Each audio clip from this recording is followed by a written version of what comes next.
बढ़ नहीं रहे हैं, इसी को हर्ड इम्यूनिटी कहा जाता है। दिल्ली में जो ये इन्फेक्शन रेट कम हुआ है, जो अचानक केसेस कम हुए हैं, इसी को हर्ड इम्यूनिटी कहते हैं। अभी जो है नॉर्मलसी की तरफ बढ़ना चाहिए। हमें जो है स्कूल कॉलेज सभी खोलना चाहिए, इसको बंद करने का कोई औचित्य नहीं है। इस समय नहीं खोलेंगे तो हम कभी नहीं खोल पाएंगे। अगर देखिए 10 लाख में 2 बच्चों की डेथ हो रही है, वैक्सीन एसोसिएटेड उससे ज़्यादा है, तो कोई एडिशनल बेनिफिट अभी तक नहीं दिखता है। तो इसलिए माँ बाप को ये चिंता नहीं करनी चाहिए कि वैक्सीन आ जाए और दे दें, कोई नया वायरस आ जाएगा, मान लो इतना ही नया है कि वो बच्चों को इन्फेक्ट करने लगे, ऐसा हो सकता है, तो ये वैक्सीन उसमें काम नहीं करेगा। जब पैंडेमिक शुरू हुआ तब जो सबसे ज़्यादा प्रभावित एक सेक्टर था वो है एजुकेशन का सेक्टर, और जो प्राइवेट इंस्टीट्यूशंस हो या गवर्नमेंट इंस्टीट्यूशन हो वो लंबे टाइम तक बंद रहे। अभी भी जैसे डीयू में एक बड़ा प्रोटेस्ट चल रहा है कि कैंपस खोला जाए, ऐसे ही बड़े सारे जो एजुकेशनल कैंपसेस हैं वहाँ प्रोटेस्ट चल रहा है कि कैंपस रीओपन किया जाए। इन सब के बीच दिल्ली गवर्नमेंट ने एक बड़ा फैसला लिया है कि जो स्कूल किड्स हैं वो सारे ही, मतलब जो शुरू से लेकर एंड तक जितनी भी क्लासेस हैं वो सारे स्कूल के बच्चे अब स्कूल जा सकेंगे। ऐसे में पेरेंट्स के लिए इन्फॉर्म्ड डिसीजन मेकिंग बहुत इंपॉर्टेंट होगी, और उसी इन्फॉर्म्ड डिसीजन मेकिंग पर बातचीत करने के लिए हमारे साथ एम्स के डॉक्टर संजय रहे हैं। सर, मेरा पहला सवाल तो ये है कि आपके हिसाब से स्कूल्स खुलने चाहिए नहीं खुलने चाहिए? ये देखा जाए तो बहुत ही अच्छा सवाल है, और साइंटिफिक बेसिस पे इसका को एक्सप्लेन किया जा सकता है, क्योंकि आज के समय में मिस इन्फॉर्मेशन तो है, डिसइन्फॉर्मेशन भी है। ठीक है, कई बार लोगों को पता नहीं होता, लेकिन कई बार जानबूझ के लोग गलत इन्फॉर्मेशन फैलाते रहते हैं, और उससे हमें बचना चाहिए। स्कूल के बारे में भी जो है माता पिता का जो है कंसर्न रहता है कि बच्चे जाएंगे इन्फेक्ट हो जाएंगे, जबकि पूरी दुनिया का एविडेंस है हमारे पास। 170 देशों से ज़्यादा स्कूल खोले हुए हैं। कुछ कंट्रीज़ ने जो शायद वेल डेवलप्ड कंट्री हैं, स्वीडन है, उनमें से कई कंट्री ने एक दिन के लिए भी स्कूल बंद नहीं किया, क्योंकि उन्होंने कहा कि बच्चों में खतरा कोविड का नहीं है, सीवियरिटी होती ही नहीं है। बच्चों में जस्ट जैसे कॉमन कोल्ड माइल्ड बीमारी है, वैसे ही बच्चों के लिए कोविड है। तो अगर बच्चों में खतरा नहीं है तो बच्चों का जो है स्कूल बंद करने का कोई लॉजिक नहीं बनता, कोई इसका वैज्ञानिक आधार नहीं है कि स्कूल को बंद रखा जाए। शायद पैनिक कुछ ज़्यादा क्रिएट हो गया, इसलिए पेरेंट्स जो है उसको लेके डर गए। लेकिन यह मैं कहूँगा कि यह जो है डिसइन्फॉर्मेशन है, मतलब गलत सूचना जो है बार बार लोगों ने की डराने के लिए। जो भी ग्लोबल एविडेंस हमारे पास है, साइंटिफिक एविडेंस है, उस बेसिस पे कहा जा सकता है, और एनालिसिस बहुत से लोगों ने किया हुआ है, कई पब्लिकेशंस भी आ चुके हैं, 1.5 साल पुराना वायरस हो चुका है, एविडेंस जनरेट हो चुका है कि स्कूल बंद करने से नुकसान बहुत ज़्यादा है। बच्चों का मानसिक डेवलपमेंट पे है, ओवरऑल डेवलपमेंट पे है, लॉन्ग टर्म में जो है उनमें ओबेसिटी बढ़ रही है, तो लॉन्ग टर्म जो है क्रॉनिक बीमारियां बढ़ सकती हैं, और फ़ायदा कुछ भी बंद करने से नहीं है। तो इसलिए जो है स्कूल को बंद करना कहीं की बुद्धिमानी नहीं थी। हाँ, देर आए दुरुस्त आए, स्कूल खोलना बहुत ही ज़रूरी था, और बच्चों के स्वास्थ्य पे जो है ओवरऑल अगर हम देखें तो स्कूल बंद रखना जो उनके स्वास्थ्य पे ज़्यादा खराब प्रभाव देता है स्कूल खोलने से। सो कोविड के कारण से जो है स्कूल को बंद करने का कोई सेंस समझ में नहीं आता। मेरा अगला सवाल ये है कि जो मास्क है, मास्क को एक बहुत इंपॉर्टेंट फैक्टर माना गया पैंडेमिक को रोकने को लेके, कंट्रोल करने को लेके। बेसिकली बच्चे हैं, ये अजम्पशन, जैसे मैं अभी जो यूनिवर्सिटीज़ के प्रोटेस्ट कवर कर रहा हूँ उसमें मैंने एक चीज़ देखी कि मैक्सिमम लोग जो प्रोटेस्ट करने भी आए और डिमांड है कि कैंपसेस खोले, वो मास्क नहीं लगा रहे। तो एक कंट्रोल्ड इन्वायरमेंट में मास्क ना लगाना और मास स्केल पे मास्क ना लगाना, अगर बच्चे स्कूल जाते हैं तो आप क्या सजेस्ट करेंगे उनके मास्क को लेके, क्या किस तरीके की एडहेरेंस होनी चाहिए? देखिए, जहाँ तक दो है इसमें, मास्क क्या काम करता है, इन्फेक्शन को प्रिवेंट करता है। दोनों, आपने मास्क पहना हुआ है, अगर आप कोविड पॉजिटिव हैं तो जो, क्योंकि मेनली ये ड्रॉपलेट से फैलता है, तो जो आप ड्रॉपलेट जब बोलते हैं, खांसते हैं, छींकते हैं तो ड्रॉपलेट होता है, उससे वो फैलता है। जब आप मास्क पहने होते हैं तो ड्रॉपलेट का फॉर्मेशन को रोक देते हैं, तो दूसरों को इन्फेक्शन नहीं होता अगर आपको इन्फेक्शन हुआ है।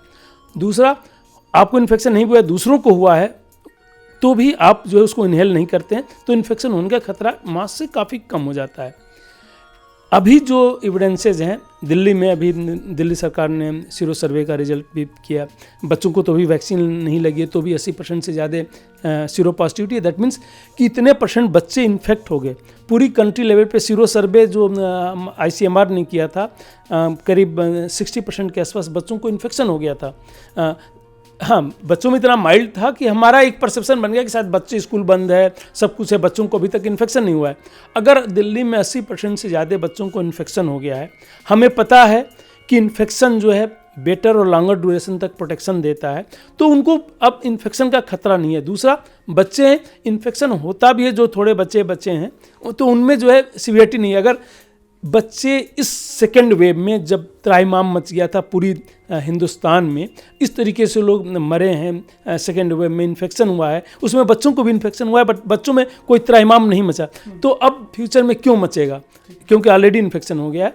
तो इसलिए जो है उनका बहुत बड़ा रोल नहीं है, लेकिन अभी हमें संभल के कदम रखना चाहिए। अचानक जो है सब कुछ जो है रिस्ट्रिक्शन से कम्प्लीटली हम ख़त्म नहीं कर सकते हैं। धीरे धीरे जो है एविडेंस काफ़ी जनरेट हो गए हैं, बट उसको धीरे धीरे रिस्ट्रिक्शन को ख़त्म करना चाहिए।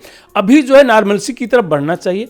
हमें जो है स्कूल कॉलेज सभी खोलना चाहिए, इसको बंद करने का कोई औचित्य नहीं है। इस समय नहीं खोलेंगे तो हम कभी नहीं खोल पाएंगे। 90% दिल्ली में अगर सीरो पॉजिटिविटी होगी, मतलब 90% लोग नेचुरल इन्फेक्शन से प्रोटेक्टेड हैं, जो कि बेस्ट प्रोटेक्शन दे रहा है। आज की डेट में जो एविडेंस है वो किसी भी वैक्सीन से बेटर प्रोटेक्शन दे रहा है। वैक्सीन जो है हमारा प्रोटेक्शन देता है, सीवियरिटी कम करता है, डेथ कम करता है। इन्फेक्शन को रोकने में वैक्सीन उतना कारगर नहीं होता है, लेकिन नेचुरल इन्फेक्शन जिसको एक बार हो जाता है, जिनकी डेथ होनी है, अनफॉर्चुनेट लोग उनकी डेथ हो जाती है, लेकिन जो रिकवर्ड हो जाते हैं, बच्चों में डेथ भी कम होती है, नहीं ऑलमोस्ट न के बराबर होती है। जो रिकवर हो जाते हैं वो बहुत ही अच्छे प्रोटेक्शन, उनका इन्फेक्शन भी कम होने का खतरा रहता है। इन्फेक्शन कम होगा तो दूसरों को ट्रांसमिट भी नहीं करते हैं, और सीवियरिटी बच्चों में नहीं होता है। यंग में भी सीवियरिटी बहुत ही कम रिपोर्टेड है। जो मैक्सिमम सीवियरिटी होती है 45 साल से ऊपर के लोगों में होती है, जो करीब 1.5% लोगों की डेथ हो रही है। अगर देखिए तो 10 लाख में जो है 1.5% 15,000 लोग मर जाते हैं उसमें।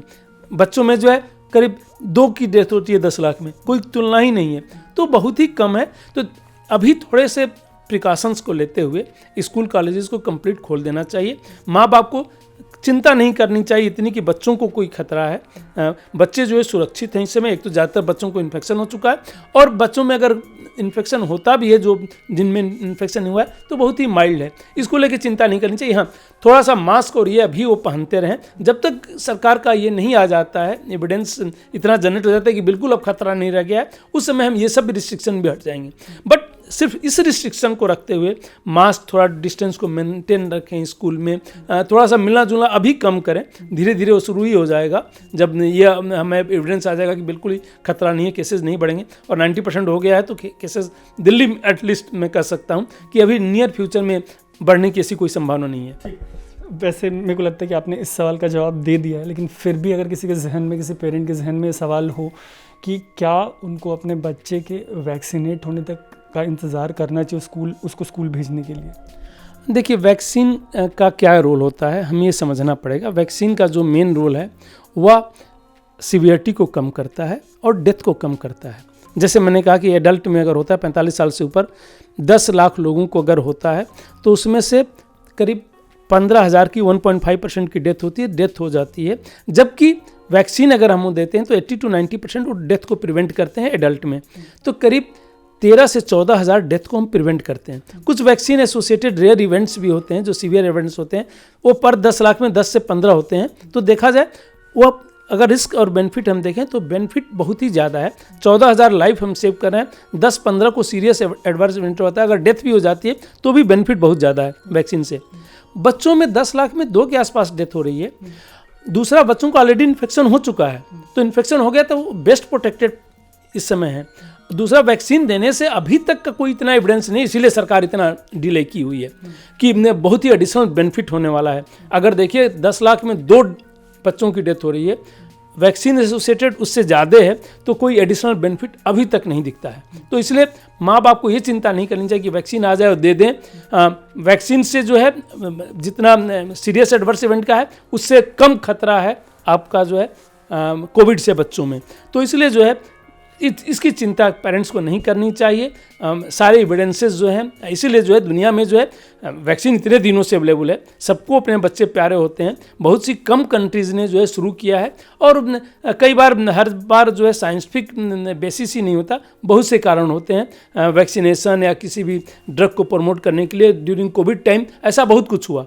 बहुत सी ड्रग थी बिल्कुल ही काम नहीं करती थी, बट किसी भी कारण से जो है उसको प्रमोट किया गया, बाद में बैन कर दिया गया। तो ऐसा होता रहता है। हर जगह जो है थोड़ा सा साइंस और थोड़ा जो है कमर्शियल इंटरेस्ट ये सब भी यहाँ भी रहता है। हम लोगों को उसको दोनों को देखना होता है कि क्या है, साइंस कहाँ है। हमारा काम है साइंस को बताना, साइंस को प्रोटेक्ट करना, और सरकार वही कर भी रही है। ठीक है सर, एक सवाल ये भी था कि जिस तरीके मीडिया रिपोर्ट्स आई थी सेकेंड वेव के बाद, उसमें इसका अजम्पशन था कि थर्ड वेव में जो है वो बच्चे शायद ज़्यादा प्रभावित हों।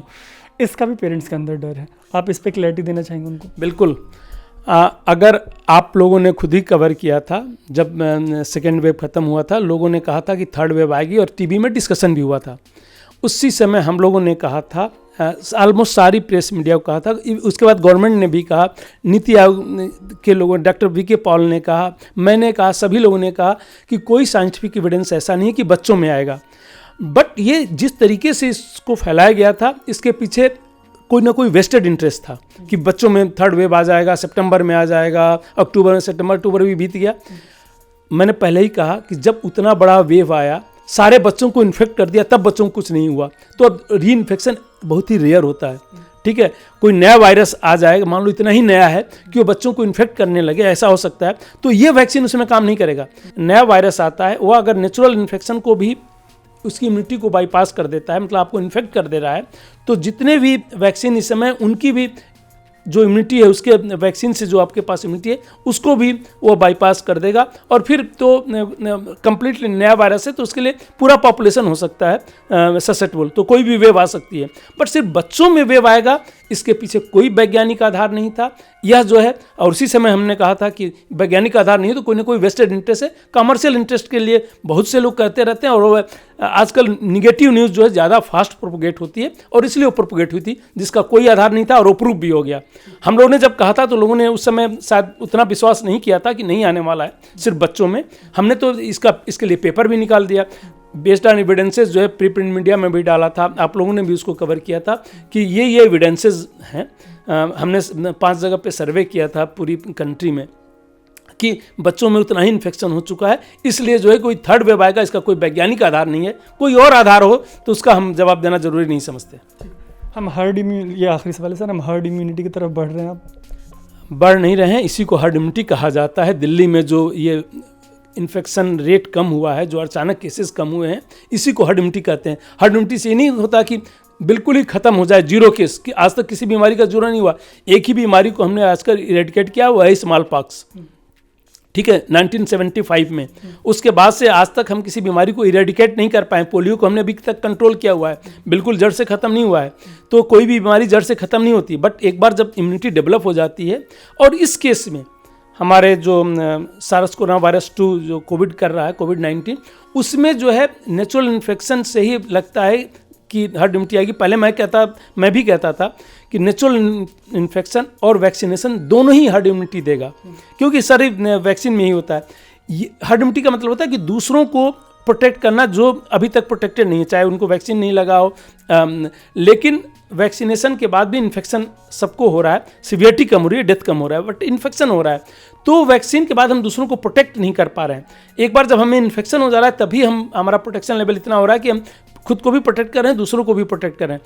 तो जो दिल्ली में हुआ है, ऑलमोस्ट हर्ड इम्यूनिटी हम अचीव कर चुके हैं। इस समय मैं यही कह सकता हूं कि इस वायरस के अगेंस्ट हर्ड इम्यूनिटी दिल्ली में, इसी को हर्ड इम्यूनिटी कहा जाता है। कई लोगों को शायद हर्ड इम्यूनिटी के बारे में पता नहीं, वो हर्ड इम्यूनिटी का डेफिनेशन नहीं पता, और कुछ से कुछ बोलते रहते हैं। हमारा यही काम है लोगों को बताना, as a epidemiologist, by training हम एपिडेमियोलॉजिस्ट भी हैं डॉक्टर के साथ साथ, तो कि हर्ड इम्यूनिटी इसी को कहा जाता है। तो उम्मीद है कि जब स्कूल खुलने वाले हैं और सभी बच्चे अब स्कूल जाएंगे, ऑप्शनल है, और कल के जब ये ब्लेंडेड लर्निंग में आपको ये कॉल लेना हो कि आपको अपने बच्चे को स्कूल भेजना चाहिए या नहीं भेजना चाहिए, तो आपके लिए ये बातचीत जो है वो एक सब्सटेंटिव बातचीत होगी, और आपके सवालों का जवाब आपको मिल गया होगा। इसके बाद भी अगर आपके कोई सवाल रहते हैं तो आप हमें कमेंट करके बताएं, हम पूरी कोशिश करेंगे कि हम उस पर एक फॉलोअप कन्वर्सेशन करें और आपके सवालों का जवाब दें। आप देख रहे हैं अनकट, मेरा नाम है तरुण।